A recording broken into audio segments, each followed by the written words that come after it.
Mavzuda davom etamiz. Yoshlar millatning ertangi tayanchi, mamlakat taraqqiyotining eng katta kuchidir. Shunga muvofiq G'ijduvonda ham yoshlarning bilim olishi, kasb egallashi va hayotda o'z o'rnini topishi yo'lida aniq vazifalar belgilab olingan.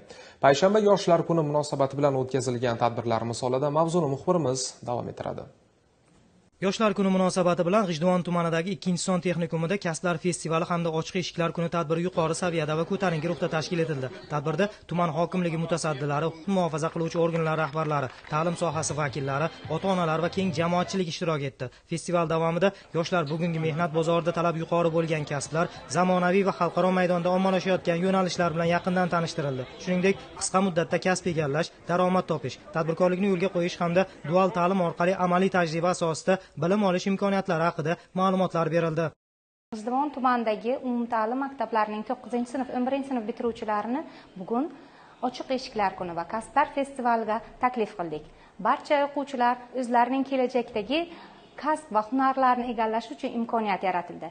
Yurtboshimiz ta'kidlagandek, har bir yosh o'zining kasb va hunar egasi bo'lishi yoki bir kelajakdagi o'zini tadbirkorlik ishini olib borishi uchun keng imkoniyatlar yaratildi. Texnikumlar o'qituvchilari va o'quvchilari tomonidan tayyorlangan ko'rgazmalar, amaliy ishlanmalar va innovatsion loyihalar tadbirga alohida ruh bag'ishladi. Yangi ochilishi rejalashtirilayotgan yo'nalishlar taqdimoti esa yoshlarning qiziqishi va intilishini yanada oshirdi. Bitiruvchi yoshlar bilan tashkil etilgan ochiq muloqot samimiy va mazmunli ruhda o'tdi. Yoshlar o'zlarining kelajak rejalari, taklif va tashabbuslarini bildirib, qiziqtirgan savollariga rahbarlardan atroflicha javob oldilar. 2025-yildagi Vostiklistda qatnashdim va sovrinli o'rinlarga ega bo'ldim va hozirda 2026-yilda bo'lib o'tayotgan yangi O'zbekiston bunyodkorlari tanlovida tayyorlanyapman va sovrinli o'rinlarni olishga o'z maqsadimni qo'ydim. Dual ta'limda topshirib, ham ishlab, ham o'qib, o'z malakamni oshirmoqchiman. Biz yoshlar prezidentimizga mana shunday shart-sharoitlarni yaratib berganlari uchun o'z minnatdorchiligimizni bildiramiz.